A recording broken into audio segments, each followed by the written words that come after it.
Hi there, welcome back. Today I'm going to walk you through some of the changes that I made when I was customizing the Read and Reflect mini kit. So the Read and Reflect mini kit was one of your two main templates that you received in the January creativity box. If you watched the last video, I went through it using the AI Product Studio, those GPTs that come in the membership, and fleshed out some ideas for how I might customize this template set to fit my other business, my B2C business. So in that business, I consider my audience or my customers to be memory making moms is what I call them. So in that video, we discussed it a little more with the GPTs and came up with some really great ideas. Now, over the next few months, I'll be walking you through some of the changes that I make in my templates. I'll be doing a lot of design with me videos. Now, on this particular one, I didn't take you through the entire process where you're actually watching me make the changes change by change. I know sometimes that can be helpful, but I also know for other people that feels really tedious.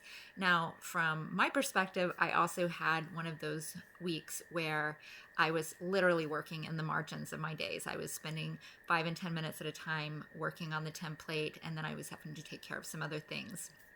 Like so many of the people in the US, we had inclement weather, and I just had some other projects that were going on. So when you're working in those margins, it's a little hard to do a complete design with me video. But again, I also want to be showing you my process, but in ways that appeal to different people in the membership. So not everyone's going to want to sit through and watch that entire process. So if that's you, this video is for you. So I'm going to show you exactly what changes I made. Now this is our original, as you can see right here.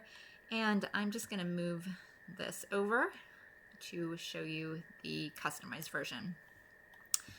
Now, as I went through it, I did look through the AI responses. I didn't take all of those responses.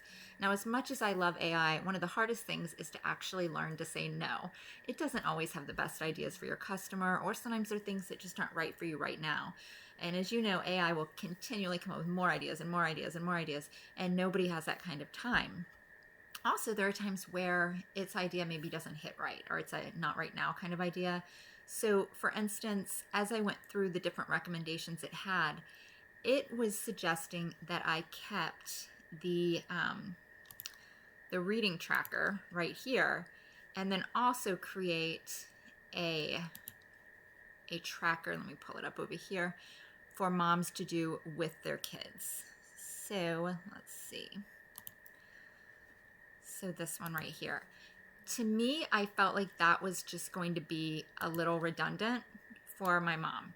So I didn't want to put both of those in there. I don't think she wants to be writing all the titles over here and then coming over here to this one to record what they were reading together as well. So on this one, there's room for her to write the book title, who picked it, favorite part or quote, and a memory that they made while reading it. And then on page 2, there's some lines here. It says, use this space to record impressions and quotes your child said during and after the reading. So this is one of those times where I didn't feel like the AI had its finger on the pulse of my customer, and that's okay. You know, AI isn't working with real people, so it does the best it can, but sometimes it's our job to step up and know that we don't want to necessarily blindly follow it into everything it recommends. So I did deviate there. Now let me go on back over to the cover.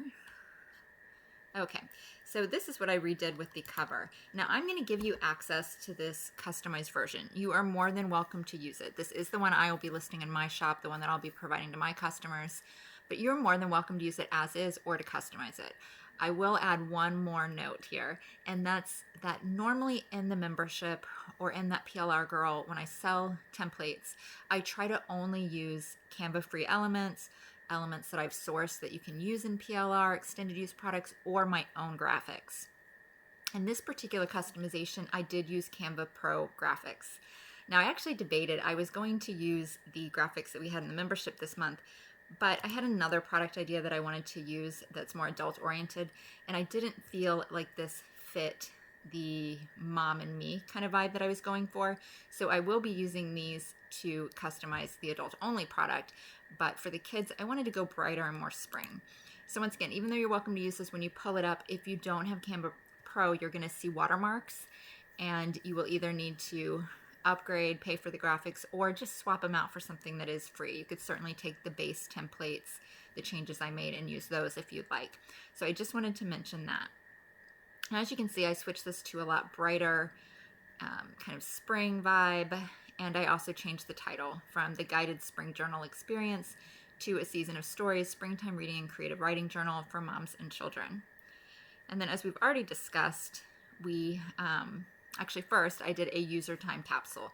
So this is a worksheet that's for the kids, and they can fill it in with all of their favorites, the year that they're working through this with mom.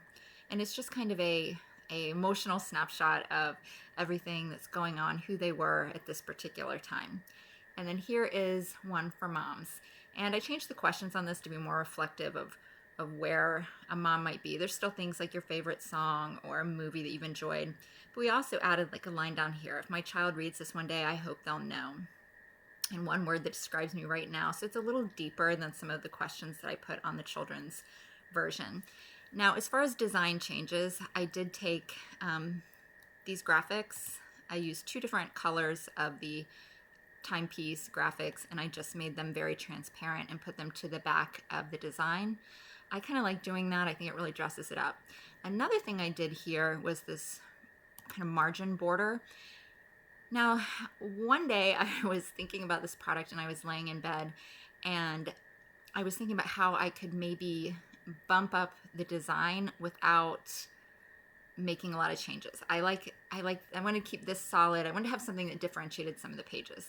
And it occurred to me that a lot of times we use the outline on, let me just show you what I mean. Okay, so this is a solid page right here. And this is really just the square that I was placing over it, a white square, so that we could see all of the text that I was going to be putting in. I'm going to copy that real quick just so you can see what I did. Okay, so see, that's all that is. It's just so that we can put the text here and it's more visible. But I took the outline right here, which we can have none, which I often do, but we can also make it larger. So on this one, I went to a 15. And then it occurred to me, and I had never done this before, that I could go into the color and I could actually change it to a gradient down here. So I changed it to a gradient. Once I had that gradient chosen, so on that one I did this blue and purple. Obviously I'm not going to use that for this project.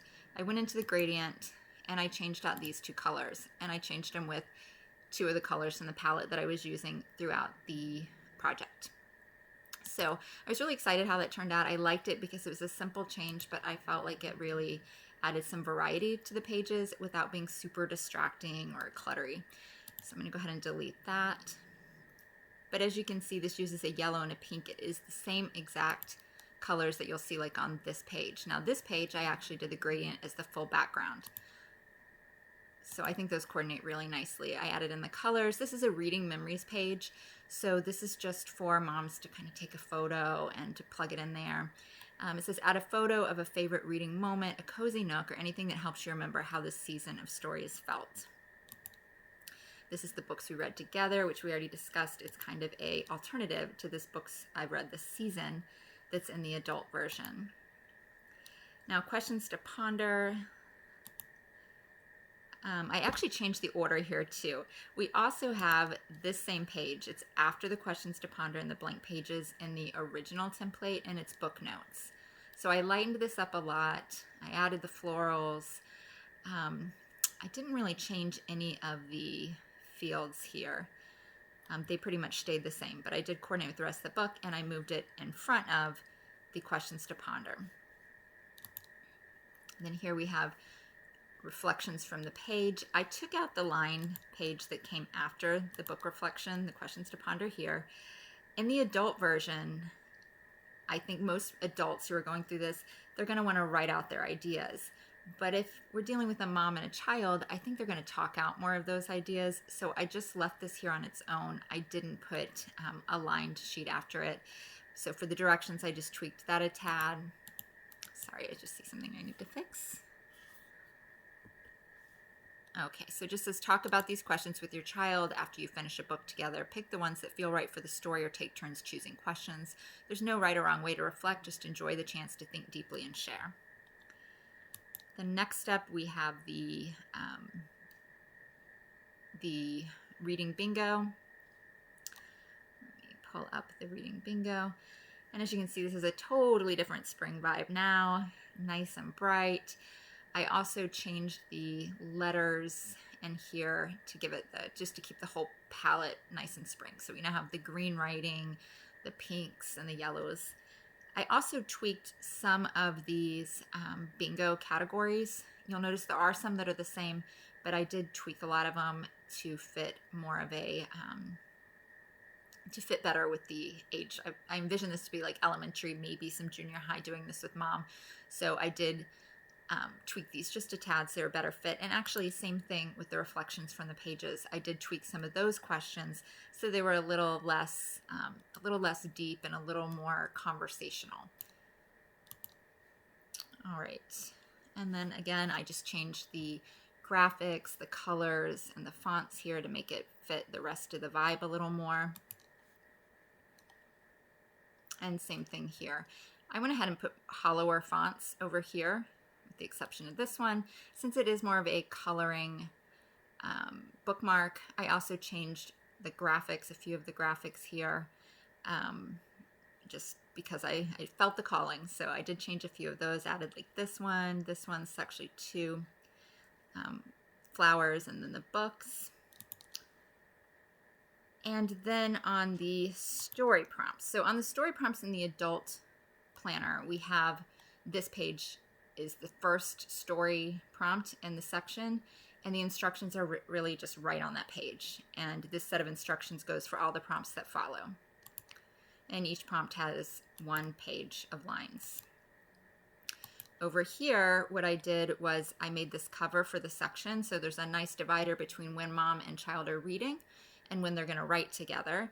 I changed some of this copy right here to be more reflective of the purpose for moms and kiddos to design the story together. And then I gave the prompt, but with a section where the child can draw in.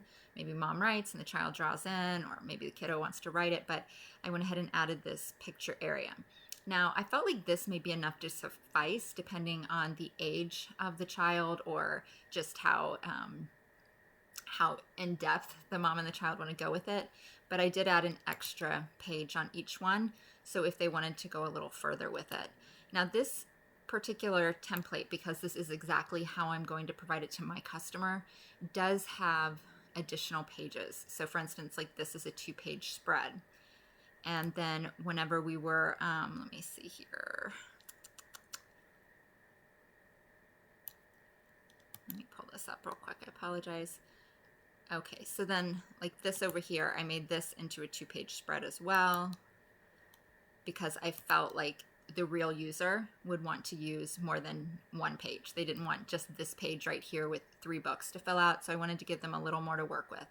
I did consider making additional copies of this and having it right in the planner so they don't have to print multiple copies. So there is, let's say, if we go over here to the book log, there is enough space for 1, 2, 3, 4, 5, 6, 7, 8. I thought about making 8 of these pages inside of the book, and I may still do that. I'm kind of on the fence. If I do that, I'll just tweak this little instruction line that currently says print additional copies as needed. Actually, I can leave it right as it is.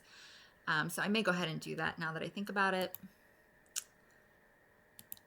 And then I tweaked the colors of these journal pages to match the current palette. So I rotated through the yellow, blue, green, and the tan color. But I did keep the second page of lines with the same graphics. So the only thing that's different here is the color. And then this is a white overlay to make it easier to write on. It's just got the transparency kicked up. And then over here we have our final pages of suggestions if they want to keep writing, if they wanted some more prompts. I basically just changed out the graphics so that they fit the graphics that I'd already used throughout the journal. And I'd use kind of a watercolor, bright colored style. So I put in some graphics that I felt were still along with that vibe. But I don't think I really changed any of the actual prompts. I also felt like this was a bit much, and really in the original, in hindsight, I might have changed this to just a nice plain font, these different prompts. I like this one better where we've got the title font, but then we've got these as a little more basic and easy to read. And then I just did 2 pages with the story starters. Again, these are duplicate pages. I don't usually do that in the templates that I sell with PLR or extended use, but in the products that I sell to my customers, I do duplicate pages as I think they would. Of course, they can always print out more of something if they need it, but if I think it's a given that the customer is going to need multiple pages, a lot of times I just go ahead and duplicate those inside of the regular planner, so when they print it, they're set to go. So that is exactly what I did in this particular project. If you have any questions, feel free to just drop me an email. And again, I will make this particular template accessible to you if you do want to use elements of it in your own projects, or if you want to use it as is in your shop. All right, that's it for this. Thanks.